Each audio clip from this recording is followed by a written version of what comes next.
welcome Toby. Toby knows my dream was to be an architect, so I envy anybody that is living my dream.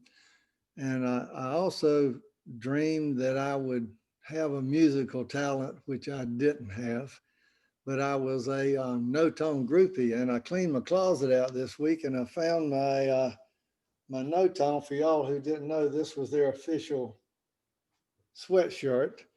I was a big no-tone groupie. The Our speaker today, also Jennifer, is this was his first house. Happened to be right next door to me, and he grew up in Russia, way east of Moscow, uh, about the same latitude as Montreal. It was a town, Nizhny Novgorod. I'm sure I said that correctly. It's the fifth largest city in Russia, at the confluence of the Oka and Volga rivers, 1.25 million people. And to show the difference in their histories, next year they will celebrate their 800th anniversary, 800 years, founded in 1221. Before global warming, it was an area that would have snow on the ground from late November through April, about 5 months of snow. Not as much now, thank goodness, I know. And they hosted the FIFA World Cup in 2018. Russia's always fascinated me because it's twice the size of the next largest country. And yet it's only the ninth most populous country. I've always wondered how you rule a country that goes through 11 time zones and has 35 official languages and 100 unofficial languages. I read a quote that said Russia was ruled by absolutism tempered by assassination. I don't know what my friend and neighbor Stas is going to talk about today, but I could ask him questions forever just about Russia. Stas, are you with us? We got rained out last time we had a storm through here. If There he is. Perfect. Yes, hello. Can you hear me? Yes. Wonderful. Thank you very much. Cliff, thank you very much for your generous invitation. And dear Rotarians, I am delighted and honored to be here. This is a new word for me, Rotarians. But I love it. I absolutely love it. At some point, I think I would need to have your permission, the host's permission, to share my screen. I would like to. You have it. You're okay. I do. Fantastic. I would like to flash a few slides at you and for you share them. All right. So very good to know that I have this ability. And yes, once again, I will thank my dear friend and neighbor, Cliff, for his invitation, and his wife, Linda, wonderful people. And I am mightily impressed by the tail end of the previous conversations that I witnessed. Profoundly inspiring good deeds that the club performs, and truly inspiring to know that such things are happening in Chapel Hill, and there is so much goodwill and kindness and willingness to share in this area. All right, dear friends, neighbors, Rotarians, this is where maybe I will test my share screen abilities. And there is always a slip at first. So I will try to do it one more time.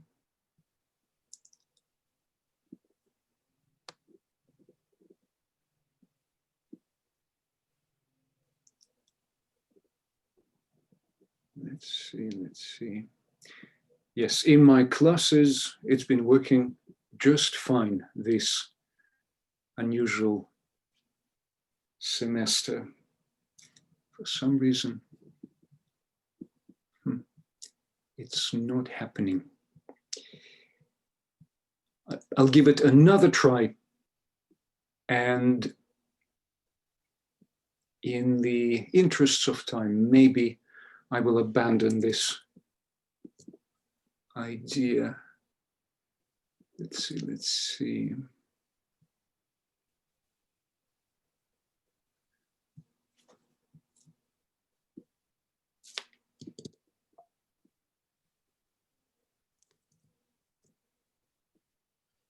Terribly sorry. I'm not entirely sure what is going on here between our computers. One last try to get it going. Reboot the system. Oh dear. Right. It shows that you're sharing. You've clicked sharing. We're just unable to. I think are you able to see the options of what you select to share? Yes, I do. And then I run at this hurdle. It looks like it's scrolling, maybe taking a little while. Does it have to go to Russia in order to access? You would think, right? You would think. Well, friends, maybe I will simply try to fill in with my own voice with some quotations that I will have to read out loud then. Right, so what I would like to do today, I would like to share with you, to talk to you about the kind of work that we do as teachers of this language, Russian, a language that is, and culture, of course, that is designated by the Department of State, by the US government as a language that is critical to our country's security and national interests. There are very few languages that are in this group, and Russian is one of them. So this is the kind of work that we do. This is the kind of responsibility that we have, right, as teachers of all things Russian at the University of North Carolina at Chapel Hill. And this is where I wanted to share with you a screenshot of our departmental webpage. We are people who teach all things Russian at UNC Chapel Hill. We are affiliated with the Department of Germanic and Slavic Languages and Literatures. It's strange, which no longer feels strange arrangement, right? And within that arrangement, we have this Russian program where we offer, as of now, 4 years of language studies and courses on Russian culture, Russian literature, Russian visual culture. And we are in the process of expanding this to a 5th year so that we would have a language sequence that would be taught entirely in the target language, in Russian. Target language is what, this is what we call it in language teaching. That, and also in addition to that, as of May 2020, we have on our campus this expansion addition to all our offerings. It's a very ambitious undertaking. It is a very big, even by the standards of hard sciences, governmental grant that permits us to up the ante in all things related to Russian studies, and also help our students to find their way to government service. It's a special program that allows students who commit to, well, an extra hard study of Russian that allows them to first to go to the country of Kazakhstan, right? This strategic crossroads between Russia and China and many other places. It is no longer in Russia for political reasons, and spend an entire year abroad honing their Russian skills. And that is a program which is called Flagship Program, Foreign Language FL Flagship Program. That is something that allows our students, again, those students who are willing first and then next able to commit to this test and make this enormous commitment. This is a way for them to go into government service and international business with the level of language proficiency, linguocultural proficiency. At that level, it ceases to matter whether it's language. It's more than just language, of course, and that allows them to attain this level that is all but native, right? It is called professional level of linguocultural proficiency. So that's what we have in at UNC in our program. And as of now, I am the head of the Russian program here at UNC. So this is what we do. And today I wanted to talk about a number of things. But of course, Russia at the heart of it all. Russia will be at the heart of my presentation. And I would like to talk a little bit about that language that we use to talk about Russia. I would like to talk about the stereotypes and those helpful, sometimes not so helpful models, ideas, notions that we have, that we inherit, that we take in from the language that we speak, the English language, right? That determine and define our vision, understanding, notion of Russia. And that's where maybe I will be able to build a bridge back to Cliff's introduction. And this is how I would like to entitle my talk. People so beset with saints, yet all but vile and vain. This is a quotation. We will see where it comes from. And the subtitle, The Russian Enigma in Western and Anglophone Imagination. Age-old stereotypes, timeless lessons. This is what I would like to talk about today. And this is something that our students discover when we talk about these things, that so often our response to the world is determined by the language that we use, determined by the atmosphere in which we exist, in which we dwell. And that is, of course, language, and that's the worldview, that's the filter that we have, through which we process the world. And there is a history to the way we talk about Russia. There is a history to the way we look at that corner of the world. Some of it is best understood, best appreciated through culture, through movies, of course, right? Our students know this very well. They immediately respond to it. Before movies, there is theater. And before theater, there is this crossroads of everything in the English-speaking world, namely Shakespeare. And already in Shakespeare, in Elizabethan England, we begin to discern the first foundations of that aspect of our worldview in English. That's when that language of Russia, of understanding, appreciating, misunderstanding Russia begins to take shape. Shakespeare doesn't pay a lot of attention to Russia, but Russian characters do appear in Shakespeare's plays. There are distant but distinct echoes of all things Russian in Shakespeare.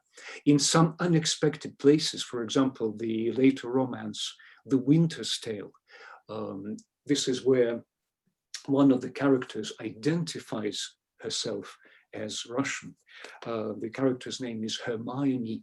She's a wronged woman at the receiving end of her husband's wrath, right? And that echo, she identifies herself as the daughter of the Emperor of Russia, which is strange, peculiar, because of course, at that time, Russia is not dreaming of becoming an empire just yet, but it is already in Shakespeare's imagination, it is foretold, it is foreseen, right? And she self-identifies as the daughter of this Emperor of Russia, this non-existent Emperor of Russia.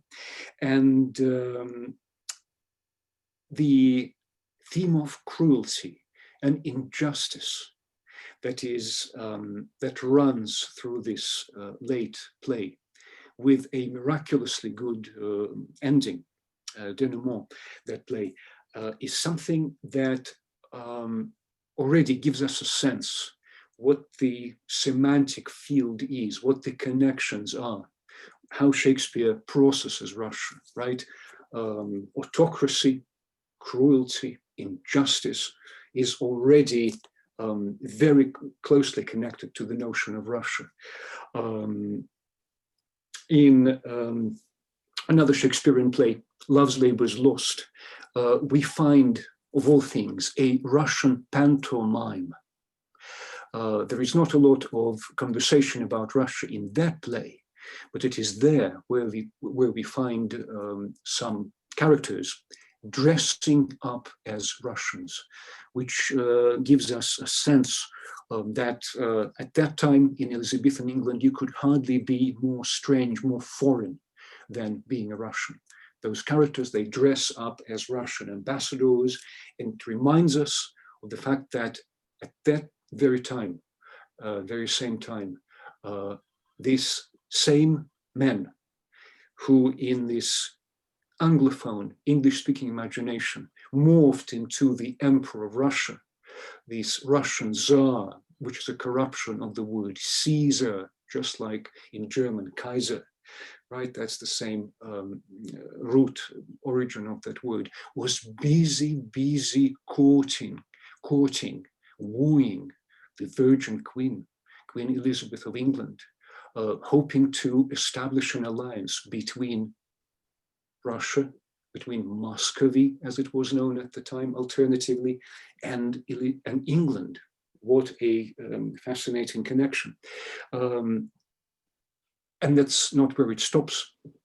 There are other fascinating developments there, right? And if we look at some of the earliest echoes, reflections on Russia in English literature, in that English mind, we find some fascinating morsels, right? Rotary Club is, of course, unites business people, right? And it is as good an opportunity as any other to remind ourselves that quite a bit of the language of business, and especially of the language of international trade, takes shape, is put to the test when the first international trading company is established. And that is not the West Indies Company, interestingly enough, it is the Muscovy Trading Company, that international business enterprise that was to be used to regulate and foster trade between England and Muscovy, between Russia, the Grand Duchy of Muscovy at the time, as it was known officially, fur trade, and also, of course, a way to feel the ground, to test out, to search out that holy grail of international trade, of English international trade, a safe passage to the land of Cathay, as they called it, China. Of course, Russia's position on those trading routes was extremely important. That, right? And this is where we begin to find some of the most earliest, some of the most unexpected and often forgotten echoes of Russia. This is when this Russian discourse begins to take shape in English. I would like to talk about someone all but forgotten, but nonetheless fascinating and curious. A little remembered poet by the name of George, right? The same name, Tuberville, right? There is a politician in America, a minor politician, as of now at least, who has a similarly sounding name. If we remember Thomas Hardy's novel about Tess from D'Urberville, right? It's an echo of that same ancient Norman, interestingly enough, name. His dates, and this is my slide, right? Non-existing slide, malfunctioning slide, about 1540, before 1597. So this is the time when the English language is living through its golden age, Elizabethan, golden age of Elizabethan English, right? The King James translation, and of course Shakespeare, and so much in addition to that. And George Tuberville, this elegant Elizabethan courtier, has to go on a trip to Russia. He becomes part of this British embassy to Moscow, and he composes and sends back these verse epistles going back to Russia.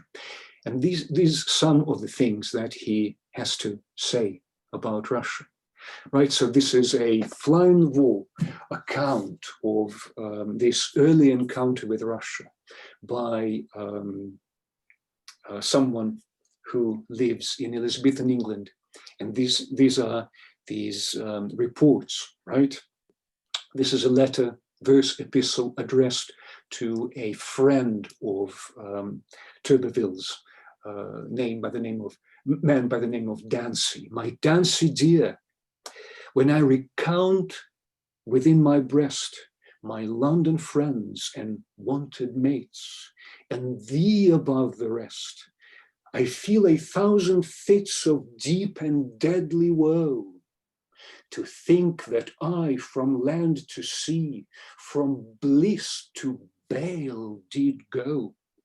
I left my native soul, fool like a reckless man, and acquainted and unacquainted of the coast among the Russie men.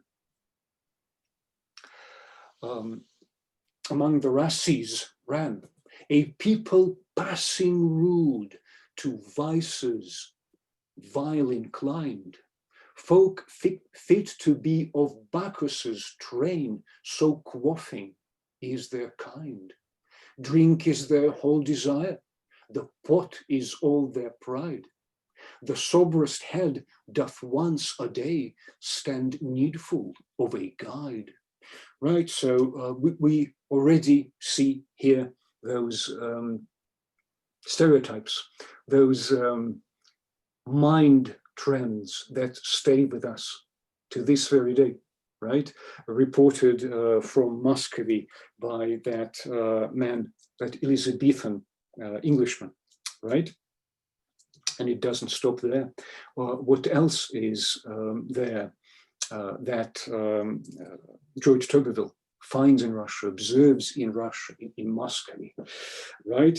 In addition to the vices associated with drinking, it is fascinating to see and hear that to Tuberville's utter shock and dismay, Russia is the place where, of all things, homosexuality runs absolutely rampant, and that's putting it even mildly.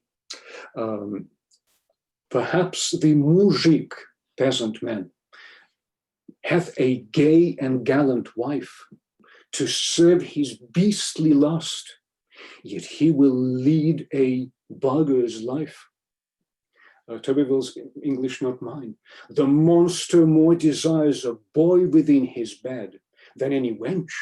Such filthy sin ensues a drunken head. And this is not where things stop for George Tuberville, right? In a prefiguration of this, one of the most enduring Western stereotypes of Russia, already in this early response to Russia, another stereotype begins to take shape, that of a seductive Russian woman. And let's see how this same stereotype, singular, takes place and takes shape in such an early text. So this is an Englishman's response to all these Russian women that he finds presumably on the streets, right? He observes them keenly, and this is what is his response to them, right? Each woman hanging hath a ring within her ear, which all of ancient use and some of very pride do wear. Their gait is very grave, their countenance wise and sad, and yet they follow fleshly lusts, their trade of living bad. It is no shame at all accounted to defile another's bed. They make no care their follies to conceal. Is not the meanest man in all the land but he, to buy her painted colours doth allow his wife a fee, wherewith she decks herself and dyes her tawny skin. She pranks and paints her smoky face, both brow, lip, cheek, and chin. Yea, those that honest are, if any such there be, within the land do use the like. A man may plainly see upon some women's cheeks the painting how it lies, in plaster sort, for that too thick her face the harlot dyes. But such as skillful are and cunning dames indeed, by daily practice do it well, yea, sure they do exceed. They lay their colours so as he that is full wise may easily be deceived therein, if he do trust his eyes. I not a little muse what madness makes them paint their faces, weighing how they keep the stove by mere constraint. For seldom, when, unless on church or marriage day, a man shall see the dames abroad that are of best array. The Rasi means to reap the profit of her pride, and so he muse her to be sure she lie by no man's side. This is that response. This is this early observation, and some of the words, some of the language, or some of the visual even stereotypes are beginning to take shape that early, right? And the extent to which they are justified, the extent to which they are validated by reality that surrounded Tuberville is, of course, questionable, right? But before we proceed, let's take another look at another snippet and report from George Tuberville's verse epistles from Russia. This time he's focusing on Russian men, right? And this is what he has to observe. This is what he deserves. The Rasi men are round of bodies, fully faced. the greatest part with bellies big that overhang the waist, flat-headed for the most, with faces nothing fair, but brown by reason of the stove and closeness of the air. It is their common use to shave or else to shear their heads, for none in all the land long lolling locks doth wear, unless perhaps he hath his sovereign prince displeased, for then he never cuts his hair until he be appeased. Their shirts in Russia long, they work them down before, and on the sleeves with colored silks 2 inches good or more. Aloft their shirts they wear a garment jacket-wise, height odnoryadka, an actual Russian word, he gets it absolutely right. And about his burly waist he ties his portki, again another actual word for pants or trousers, which instead of better breeches be, of linen cloth that garment is. And now comes the punchline. No codpiece is to see. Right? Russians do not wear cod pieces, which is a shocking, shocking piece of news, shocking fashion choice, right? This, presumably, it doesn't get more savage, wilder than that, right? So what is it? Is it a collection of stereotypes, enduring, resilient stereotypes that are still with us today? Or is it a report where at least a good deal of its contents is validated by the truth of the matter? It is difficult to say, but let's take a look and perhaps compare what we find in so many movies, in so many mass culture events. It is this shortcut that so many unimaginative directors, actors take when they want to create, conjure up an image of Russia in their viewer's mind, right? This is a shortcut, land of cruelty, land of loose morals, land of vice, drunkenness, so on and so forth, right? In a course that I teach at UNC Chapel Hill, we survey some of these enduring stereotypes, and we also take into account those situations where some of the directors, artists choose to stray from those stereotypes, right? And this is a wonderful situation that allows us to see what intellectual, artistic innovation so often is all about, distilled in one short situation, in one short example. We have a raised hand. That much my computer is showing me. Is it a question or anything that I can clarify? Is it even addressed to me? Brian, do you have a question, Keyleth? Maybe not. Maybe an inadvertent hand raise, perhaps. That also happens, yes, that also happens. Right, so friends, dear Rotarians, I will go a little further, right, a little longer, and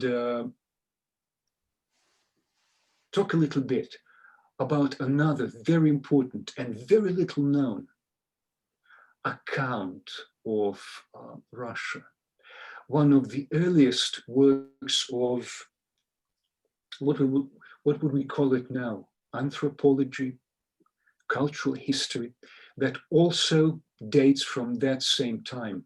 And again, unfortunately, I won't be able to show any accompanying visuals here. It'd be wonderful to see it, but I will at least name that name next to the name of George Tuberville, who is perhaps venting his dismay at the situation of being locked up in this country, right? And a very different perspective, a much more academic, perhaps even, an earnest attempt to survey Russia, to understand Russia, that was due to the pen of a fascinating person whose name was Giles Fletcher the Elder, one of the higher level participants and members of those early British embassies, of those early British trading expeditions to Russia. They had to go all the way around Norway, take those northern passages, and reach Muscovy through the north, right? Little did they know that they were sort of foretelling the routes of those convoys, of those World War II convoys that would be supplying, helping the Soviet Union in its anti-Nazi effort, right? Those same routes already established back at that time. So Giles Fletcher the Elder, about 1548, before 1611, another Elizabethan, another highly educated man of letters, right? But this time around, someone who makes an earnest effort to understand what Russia is, right? And I would like to share with you the title of his book. It is a book this time around, and this is what it is called: Of the Rus Commonwealth, 2 words, Commonwealth, or Manner of Government of the Rus Emperor, commonly called the Emperor of Moscovia, with the manners and fashions of the people of that country. That's what it is. This is what this book is called. And it is here where we find this earnest, comprehensive attempt to make sense of Russia, to make sense of all things Russian, and by virtue of doing so, develop a language of survival, endurance, hardship, and also develop a language that would allow someone like Giles Fletcher the Elder to make his fellow English readers aware of what Russia is and what it isn't, right? And it is here where such words as tyranny, autocracy, by no means invented for that purpose. This is where they begin to acquire this additional significance, right? Now let's take a quick look at this description of state-sanctioned violence, that this war that the Russian state declares on its own people, right? This is one of the earliest accounts of this institution, this something that we would call perhaps secret police, or an organization that wages this internal war on behalf of the government on the citizens of this country. They're called oprichniki, people who are outside, beside of what? Outside the law, right? A special caste of people who were permitted to do absolutely anything.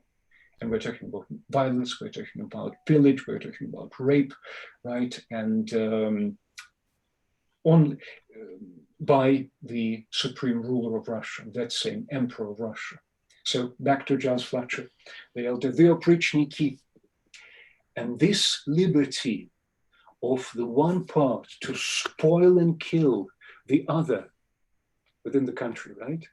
Within the country population, without any help of magistrate or law, that continued 7 years and reached that side and the emperor's treasury, and wrought that with all which he intended by this practice, videlicet, to take out of the way such of the nobility as himself misliked, himself the Emperor of Russia, right? Whereof were slain within 1 week to the number of 300 within the city of Moscow. This tyrannical practice of making general schism and public division among the subjects of his whole realm proceeded, as should seem, from an extreme doubt and desperate fear which he had conceived of most of his nobility and gentlemen of his realm in his wars with the Poland, and Crim Tatar. What time he grew into a vehement suspicion conceived of the ill successes of his affairs, that they practiced treason with the Pole and Crim, whereupon he executed some and devised this way to be rid of the rest. And this wicked policy and tyrannous practice, though now it be ceased, hath so troubled that country and filled it so full of grudge and mortal hatred ever since, that it will not be quenched as it seemeth now, till it burn again into a civil strife.